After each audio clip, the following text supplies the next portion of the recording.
আমরা একসাথে যাব, বলুন ইনশাআল্লাহ। এই যুবকেরা, তরুণেরা, বাপেরা, হাবিবি আমানি যে নিয়ে আসলো, হাবিবি আমানি আমার নবী পাককে পরীক্ষা করতে গেল। কারণ আবু জেহেল বলেছে মুহাম্মদ একজন জাদুকর, নাউজুবিল্লাহ। কিন্তু হাবিবি আমানি জানে জাদু জমিনে হয়, আসমানে হয় না। তাই হাবিবি আমানি আমার নবী পাকের কাছে এসে বলেছিল, এ মুহাম্মদ তুমি নাকি নবী দাবি করেছো, কিন্তু আবু জেহেল তোমাকে জাদুকর বলছে। আল্লাহ নবী বলতে লাগলেন, লা ইলাহা ইল্লাল্লাহ আনা মুহাম্মাদুর রাসূলুল্লাহ। আল্লাহকে সেবা করে ইলাহা নেই, আমি মুহাম্মদ আল্লাহর প্রেরিত রাসূল। এ যুবকেরা, হাবিবি আমানি ওই সময় বলেছিল, তাহলে আসমানে কিছু করে তুমি দেখাও।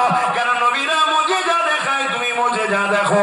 হাবিবি আমানি জানে জমিনে দেখাবো না, কেন জমিনে জাদুও চলে আমি বুঝতে পারবো না।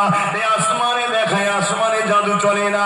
এই হাবিবি আমানির কথা শুনে আমার নবী পাক যখন আসমানের দিকে মুখটা তুললে পূর্ণিমার চাঁদ উঠেছিল, আমার নবী পাক বলতে লাগলো, এই হাবিবি আমানি রে, ওই আকাশের চাঁদটাকে কি দুটুকরো করে দিলে হবে? নবী পাকের কথা শুনে হাবিবি আমানির ভুল বন্ধ হয়ে গেছে, জবানের কথা বন্ধ হয়ে গেছে। চাঁদ দুটুকরো করবে কি কথা, এটা কি কখনো সম্ভব? আমি হাবিবি আমানিটাই কথা বলতে পারিনি, কিন্তু হাবিবি আমানি জানে না কে ইশারাটা দেবে, যিনার ইশারাতে চাঁদ তো দূরের কথা, ডুবা হওয়া সূরাজ আবার ফিরে এসেছিল। মাইকের আওয়াজে বুঝছেন তো নাকি? আমার নবী হযরত আলী নামাজ কাজা হয়ে গেছিল, জানেন তো নাকি? আসরের নামাজ, সূর্য ডুবে গিয়েছিল, আল্লাহ নবী বললেন আসো। সূর্য উঠেছিল না, ওঠেনে? আরে ইনাকে লিডার বলে মানো, বাকি কার পিছনে ছোট তোমরা?